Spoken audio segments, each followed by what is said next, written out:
ভাই ও বোনেরা, আসসালামু আলাইকুম। আপনারা শুনছেন ভয় পাইও না। আমি আরজেড জাহির। শীতের রাত, ঘড়ির কাঁটা 12টা ছুঁই ছুঁই।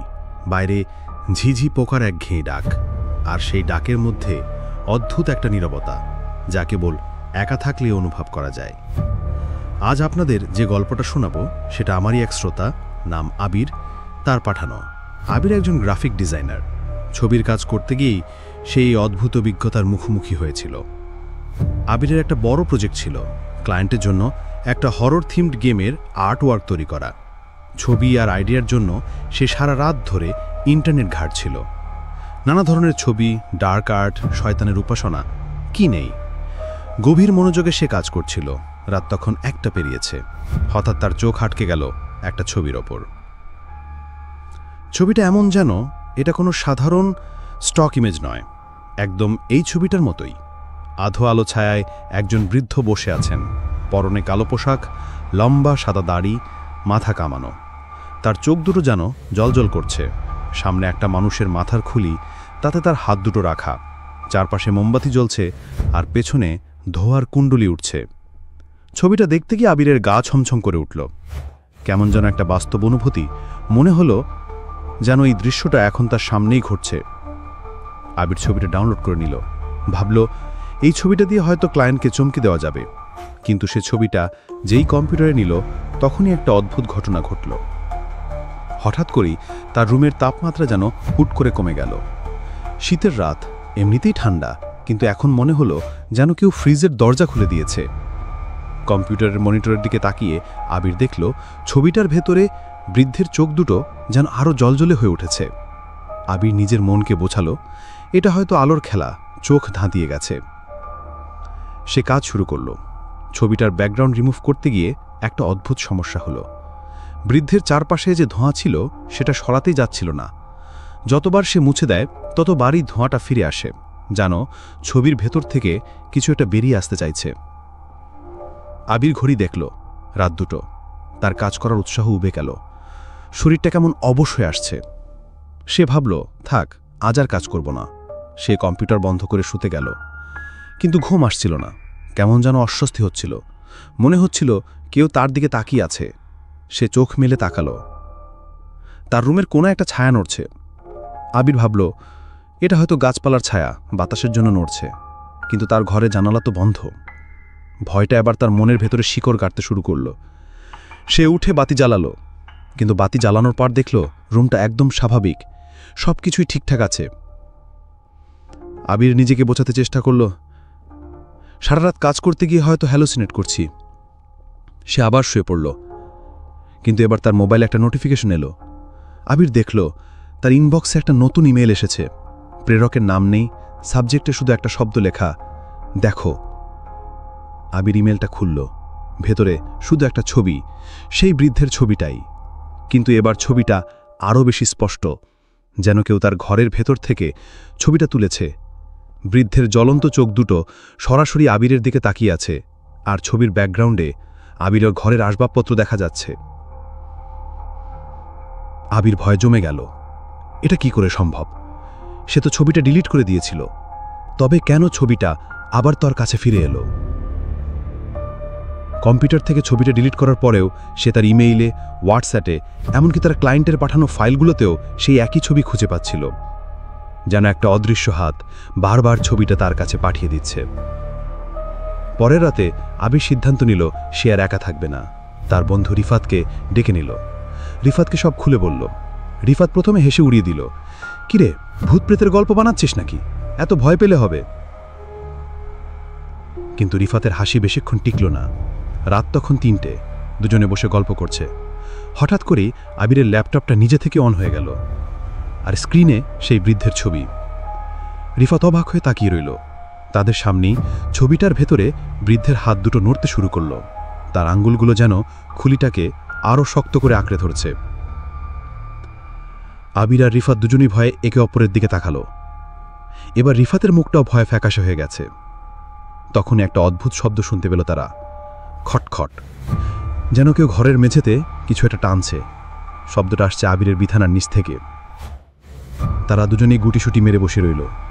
রিফাত ফিসফিস করে বলল, চল পালাই। কিন্তু দরজাটা আটকানো, আর দরজা খুলতে গিয়ে আবির দেখল তার হাত কাঁপছে। দরজাটা খুলছেই না, যেন ভেতর থেকে কেউ চেপে ধরেছে। তার ফিরে তাকালো। তাদের চোখের সামনে সেই ছবি খুলিটা নড়ে উঠল, যেন ভেতরে কিছু একটা আছে যা হাসছে। আর সেই বৃদ্ধের মুখটা যেন ছবির ভেতর থেকে আবিরের দিকে তাকিয়ে হাসছে। সেই হাসির কোনো শব্দ নেই, কিন্তু সেটার ভয়াবহতা হাজার শব্দের চেয়েও বেশি। আবির আর রিফাত দুজনেই জ্ঞান হারিয়েছিল। পরের দিন সকালে আবিরের বাবা মা এসে দেখল আবির আর রিফাত মেঝেতে অজ্ঞান হয়ে পড়ে আছে। আবিরকে হাসপাতালে ভর্তি করা হলো। ডাক্তাররা বলল আবির শকে আছে, তার মানসিক অবস্থা ভালো নয়। আবিরকে এখন প্রায়ই ঘুমের ওষুধ দিয়ে রাখতে হয়। সে সারাক্ষণ ফিসফিস করে কিছু বলতে থাকে। ছবি, ধোঁয়া, বৃদ্ধ। সবচেয়ে ভয়ঙ্কর ব্যাপার হলো আবিরের কম্পিউটারটা পুরোপুরি নষ্ট হয়ে গেছে, কিন্তু আবিরের মোবাইল, ল্যাপটপ, এমনকি তার ইনবক্সের প্রতিটা ফোল্ডারে এখনও সেই একই ছবি পাওয়া যায়, সেই বৃদ্ধের ছবি। আর ছবির ভেতরে তার জ্বলন্ত চোখ দুটো যেন এখনও আবিরের দিকে তাকিয়ে আছে, যেন সে বলছে, আমি তোমাকে ছাড়ব না। তো বন্ধুরা, ডিজিটাল যুগে ভয়ের গল্পগুলো যেন নতুন রূপ নিয়েছে, তাই না? একটা ক্লিক আর জীবনের সহজ পথটা বদলে যেতে পারে ভয়ঙ্কর এক যাত্রায়। আপনারা যারা আমাদের এই গল্পগুলো উপভোগ করছেন, তারা অবশ্যই আমাদের চ্যানেলটি সাবস্ক্রাইব করে নিন। এই ভিডিওতে একটি লাইক দিতে ভুলবেন না, আর কমেন্টে জানান আপনারা কোথা থেকে আমাদের শুনছেন। এবার চলুন আমরা আমাদের পরিচিত ঢাকার অলিগলিতে হেঁটে আসি, কারণ কিছু কিছু ভয় শুধু ডিজিটাল জগতেই বন্দী থাকে না, তারা ইতিহাসের পথ ধরে হেঁটে আসে। আজকের আমাদের দ্বিতীয় গল্পটা এমন এক জায়গা নিয়ে, যা দিনের আলোয় যতটা শান্ত, রাতের আঁধারে ততটাই রহস্যময়। আমাদের সঙ্গে আছেন সুমন ভাই, যিনি হোসেনি দালানের এক অজানা ইতিহাস নিজের চোখে দেখেছেন। ধন্যবাদ জাহির ভাই। সুমন ভাই, আপনার গল্পটা শোনার জন্য আমাদের সবাই খুব আগ্রহী। আমরা জানি হোসেনি দালান দিনে দেখতে একরকম, আর রাতে তার রূপ নাকি সম্পূর্ণ পাল্টে যায়। আপনার অভিজ্ঞতাটা কি তেমনই ছিল? হ্যাঁ জাহির ভাই, পুরোটাই পাল্টে যায়। আমি তখন ইউনিভার্সিটিতে পড়ি, ফটোগ্রাফি নিয়ে কাজ করছিলাম। হোসেনি দালান নিয়ে একটা প্রজেক্ট ছিল। উদ্দেশ্য ছিল কারবালার স্মৃতি বিজড়িত এই জায়গার স্থাপত্যের সঙ্গে মানুষের আবেগকে ক্যামেরায় ধরা। দিনের বেলায় ছবি তোলা শেষ করে আমি আর আমার বন্ধু রাজু ঠিক করলাম রাতের কিছু ছবিও নেব। হোসেনি দালান তার নিজস্ব আলোয় কেমন দেখায় সেটা দেখতে চেয়েছিলাম। সন্ধ্যা পেরিয়ে রাত যখন গভীর হতে শুরু করলো, রাজু বলল, দোস্ত অনেক রাত হলে এবার যাই। কিন্তু আমি তখন একটা অ্যাঙ্গেল থেকে দারুণ কিছু শট নিচ্ছিলাম, মনটা সায় দিচ্ছিল না। রাজুকে বললাম, তুই যা, আমি আরও কয়েকটা শট নিয়ে চলে আসছি। রাজু চলে গেল, আর আমি একা রইলাম। আপনি তখন কি বুঝতে পারেননি যে আপনি একা হয়ে যাচ্ছেন? বুঝতে তো পেরেছিলাম, কিন্তু সেই মুহূর্তে ভয় লাগছিল না, বরং একটা অদ্ভুত শান্তি অনুভব করছিলাম। চারিদিকে একটা নীরবতা, কিন্তু সেই নীরবতাটা খুব ভারী। হঠাৎ করে আমার মনে হলো যেন কেউ কাঁদছে, খুব নিচু স্বরে, কিন্তু খুব করুণ একটা কান্না। আমি ভাবলাম হয়তো এটা আমার মনের ভুল। চারিদিকে তাকিয়ে দেখলাম একদম শুনশান।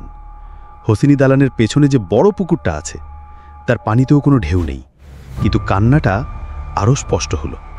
মনে হলো সেই কান্নাটা ভেসে আসছে ঠিক আমার পাশ থেকেই, যেখান থেকে মিছিল শুরু হয়। আর সেই কান্নার পর কি দেখলেন? আমি প্রথমে বিশ্বাস করতে পারছিলাম না, মনে হচ্ছিল ভুল শুনছি। কিন্তু কান্নার সঙ্গে এবার মিশে গেল একটা মৃদু শব্দ, যেন অনেক মানুষ হাঁটছে। আমি ক্যামেরা হাতে নিয়ে ওই দিকে এগিয়ে গেলাম। দেখলাম কিছু আবছা ছায়া নড়াচড়া করছে। তারা আমার থেকে প্রায় 10-15 গজ দূরে। আবছা আলো ছায়া স্পষ্ট বোঝা যাচ্ছিল না। আমি ক্যামেরা তাক করে ছবি তুলতে চেষ্টা করলাম, কিন্তু ছবিগুলো কোনোভাবেই ফোকাস হচ্ছিল না। আমার হাত কাঁপছিল, কিন্তু আমি ঠিকই ছবিটা তোলার চেষ্টা করছিলাম। তখনই একটা ঠান্ডা বাতাস আমাকে ছুঁয়ে গেল। মনে হলো কেউ আমার কানে ফিসফিস করে বলল, আমাদের কষ্টটা দেখ। তারপর আমি জমে গিয়েছিলাম। আর ঠিক তখনই আমি দেখলাম সেই ছায়াগুলো ধীরে ধীরে একটা মিছিলের আকার নিল, একদম তাজিয়া মিছিলের মতো। কোনো ঢোলের শব্দ নেই, কোনো শোরগোল নেই, শুধু পায়ের শব্দ আর করুণ কান্নার সুর। সেই ছায়াগুলো সামনের দিকে এগিয়ে যাচ্ছিল, কিন্তু তাদের কোনো শরীর ছিল না, কোনো স্পষ্ট অবয়ব ছিল না। শুধু বোঝা যাচ্ছিল তারা অনেক মানুষ। আর সেই মিছিলের একেবারে শেষ ভাগে ছিল একটা শিশু। আমার চোখটা আটকে গেল সেই শিশুটার দিকে, কারণ সেই শিশুটা একদম অন্যরকম ছিল। তার অবয়বটা অন্য সবার থেকে বেশি স্পষ্ট ছিল। তার পরনে একটা ছেঁড়া পোশাক। সে আমার দিকে ঘুরে তাকালো। তার চোখগুলো আমি কখনো ভুলব না জাহির ভাই।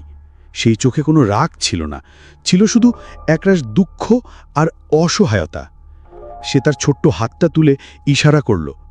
মনে হলো সে আমাকে কিছু বলতে চাইছে। সে আপনাকে কি ইশারা করল?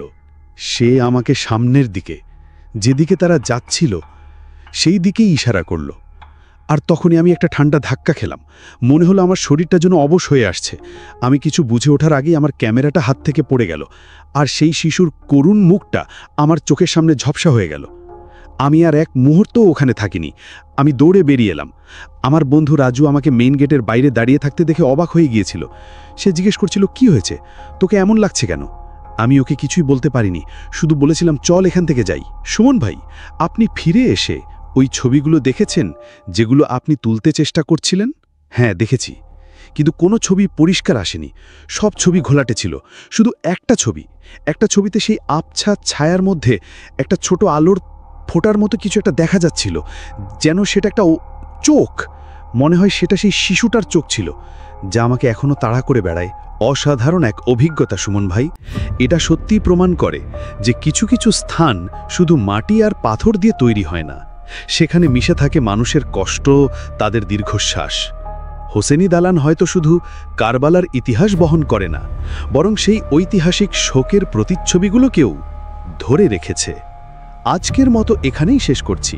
সুমন ভাইকে অসংখ্য ধন্যবাদ তার এই ভয়ঙ্কর অভিজ্ঞতা আমাদের সঙ্গে ভাগ করে নেওয়ার জন্য। ভাই ও বোনেরা, পরের পর্বে আসছি আরও নতুন কোনো ভৌতিক গল্প নিয়ে। আপনাদের যদি এমন কোনো অভিজ্ঞতা থাকে, আমাদের ইমেলে জানাতে পারেন। ভয় পাইও না, আপনাদের গল্পের অপেক্ষায় রইল। সবাই ভালো থাকুন, সাবধানে থাকুন। শুভরাত্রি।